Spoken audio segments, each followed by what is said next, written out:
Hello and welcome back to another EDH deck design video. Today I'm going to be showing a kind of a temporary deck that started as a budget build. This is a Tymaret EDH deck. This is pretty generic. It's literally just a good stuff black-red enter the battlefield creature deck. I designed this after seeing some of the new stuff from the 2015 precons and in high hopes of a functional commander for next year. There's really not a focused general when it comes to graveyard recursion in these callers, especially with the new Marin, the green-black one that is. So I just wanted to keep in my callers and run a deck that will hopefully get a better general in the future. The date of this recording, there are some spoilers / leaks about the new second part of Battle for Zendikar set coming out with a few legendary spoiled. I'm hoping there's a black-red one in there. But let's go on through this deck first. This is another one of those permanent-based decks that does not utilize spells. There are a total of 3 spells in the deck that are not permanents. So let's go through in this. Again, Tymaret, or however you want to pronounce him, he's not actually essential for the deck. He is here to have a turn 2 Grizzly Bear, some 2/2 I can swing at. He is a black and a red for a 2/2. A zombie warrior. There are a few effects that he can play with his zombie subtype and warrior subtype. He has 2 mana, 1 and a red, to sack another creature to shock a player. And if he is in a graveyard, I can pay 1 and a black to sack a creature and return him from graveyard to hand.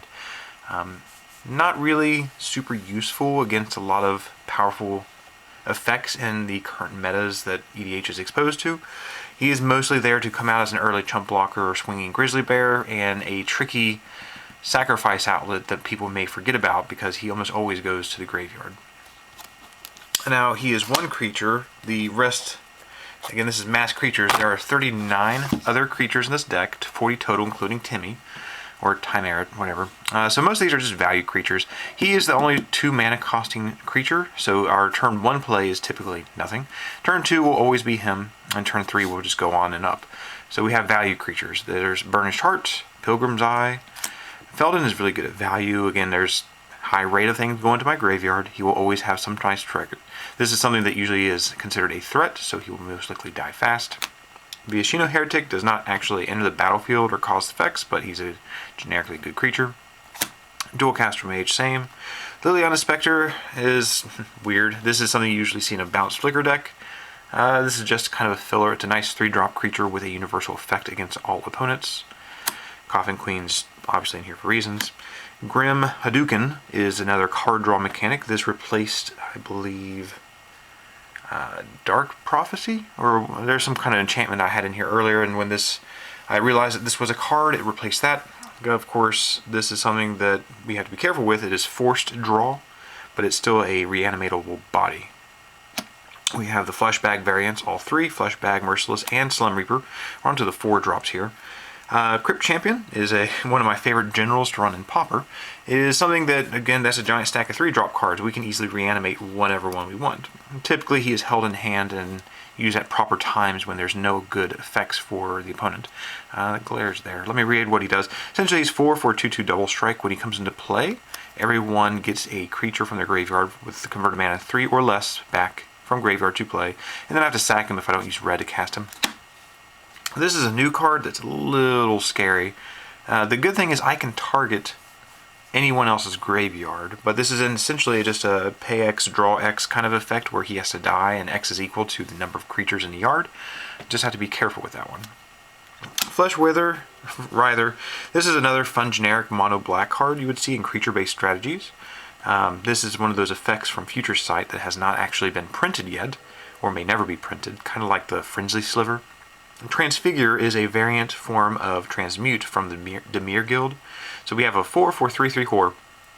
After he's in play, I can pay 3 to sack him and tutor a 4-drop from my deck straight into play.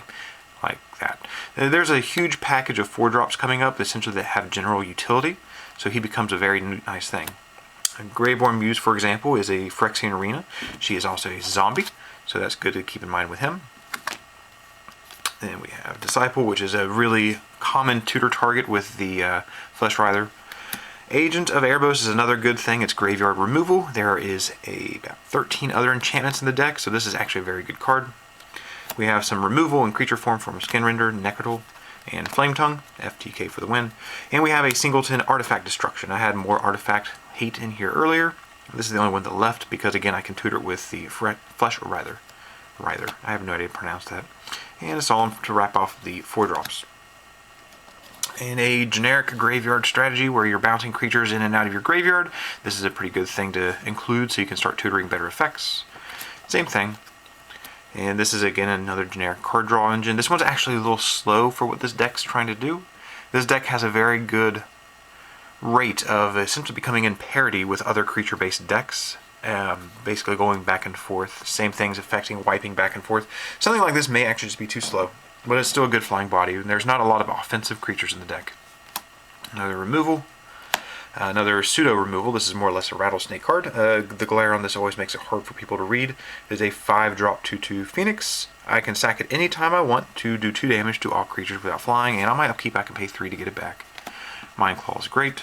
Geth is a pseudo win condition. If this is left unchecked, I can go a little crazy.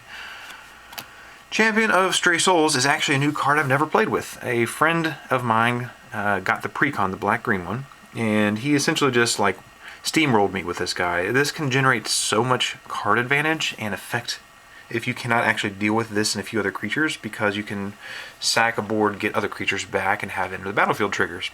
And he can do it instant speed, you can reselect X, you can do it in response to people trying to kill things.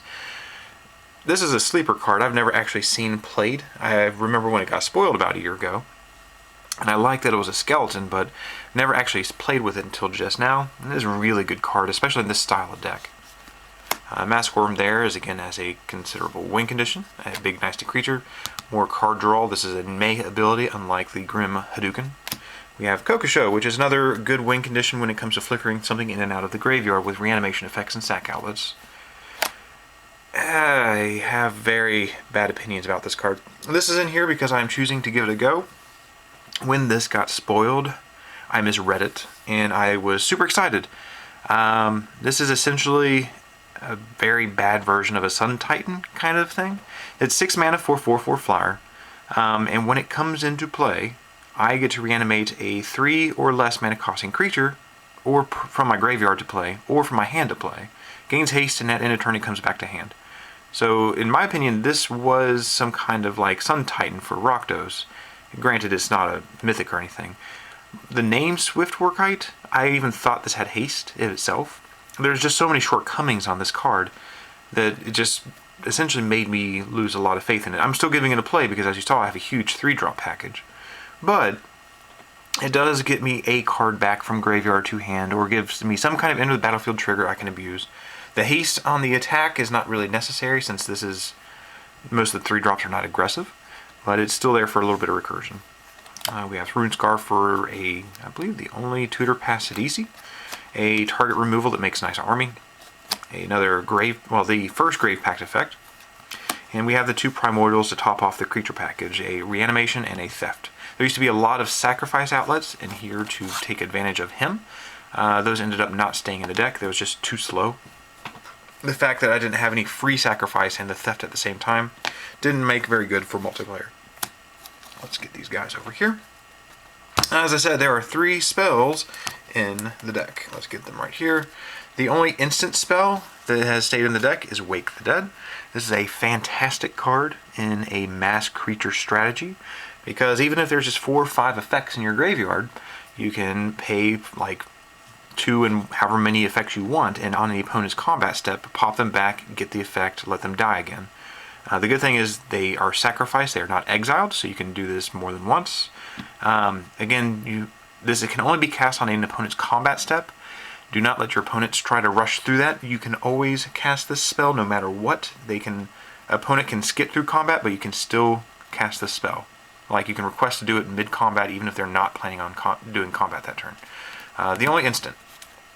We have Rise of the Dark Realms as a mass reanimation spell, and Warp World. I just love this card. There's not a lot of like permanent hate in this deck, like land destruction targeting and whatnot anymore, but it is a very good card, and this deck has so many into the battlefield effects that it can generate a nice tempo advantage. let's go on to the other non-land permanents. Again, there are 13 enchantments and a handful of artifacts.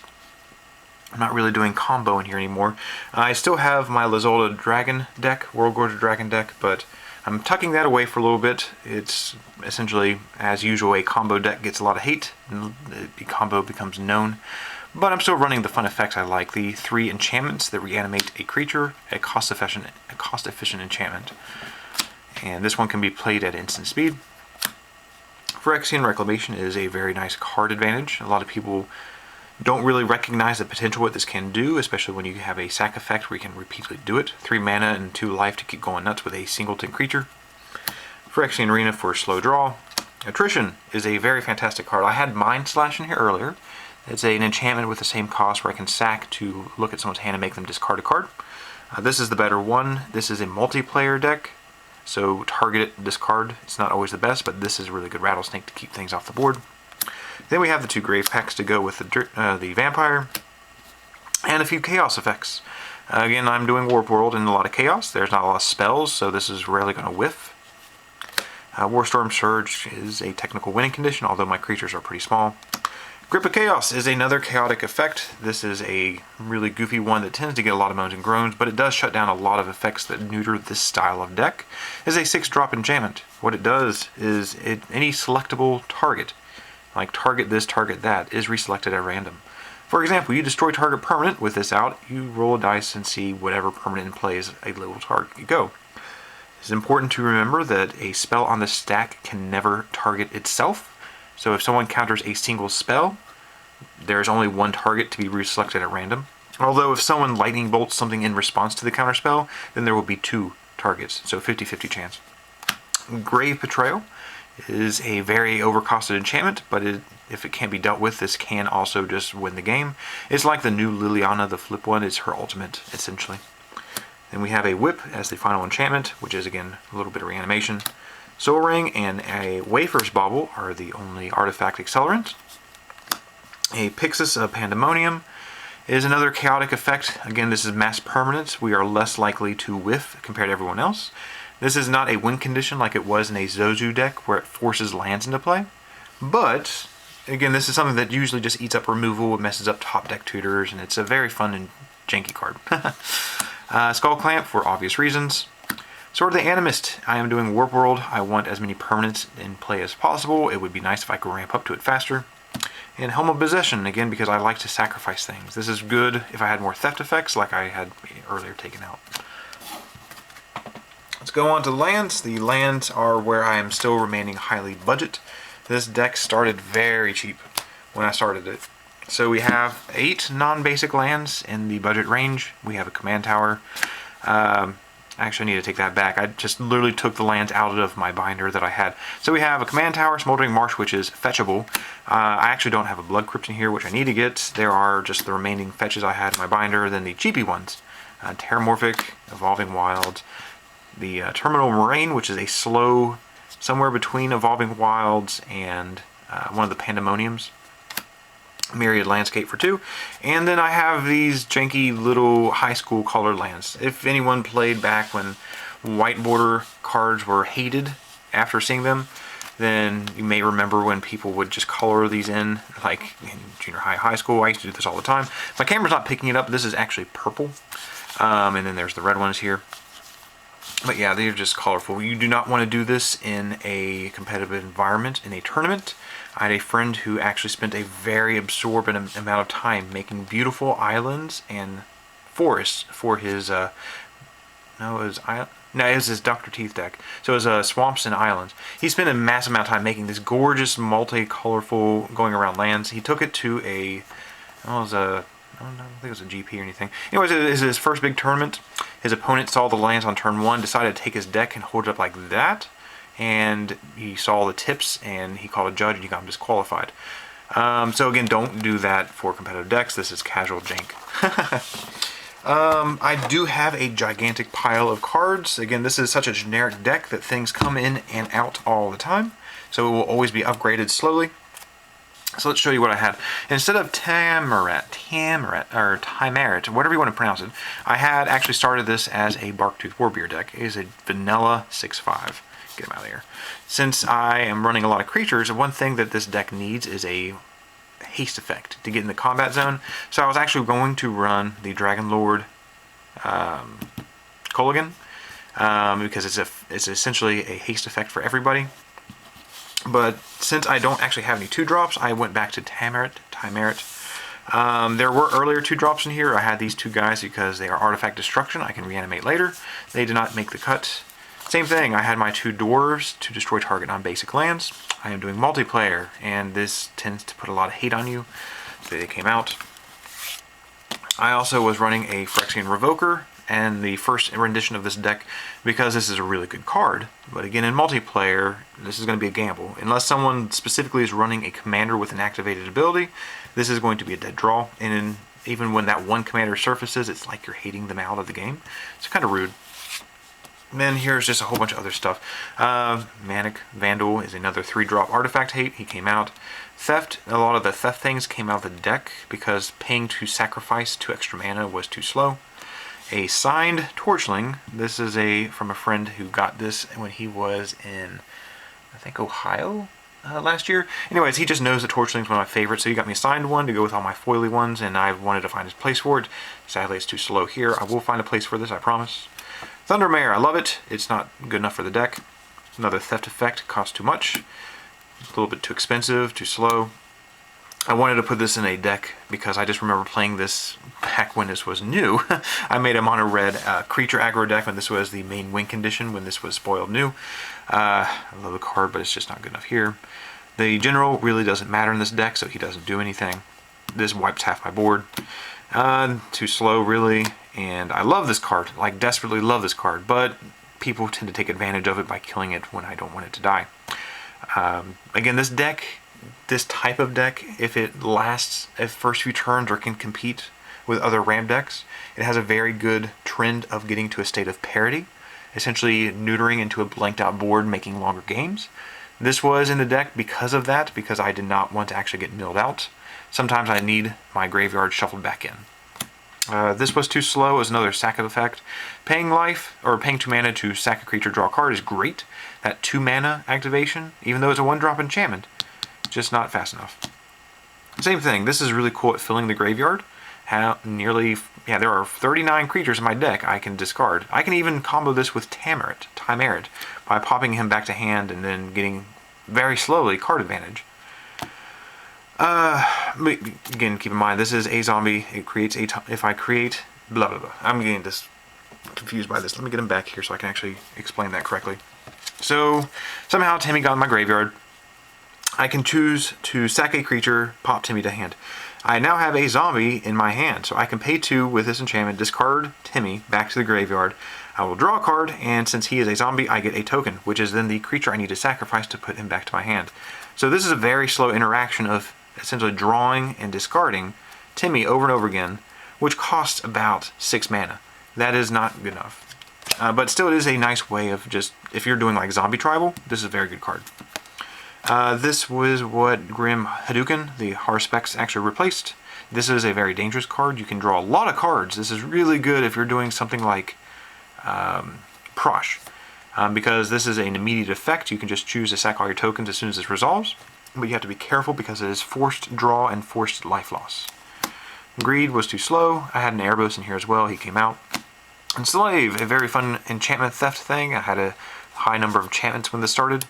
Again, it just came out. Wasn't fast enough. So, that is my current Tymaret deck.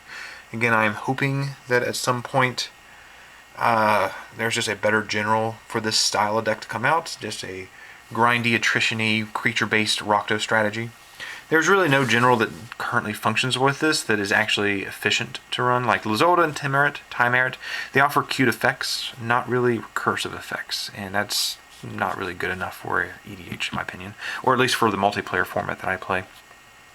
But, yeah, this is a budgety little jank deck I've been running for a while. If you have any opinion or feedback, or if there's fun creatures I could include to drop my curve, let me know. Always open to feedback.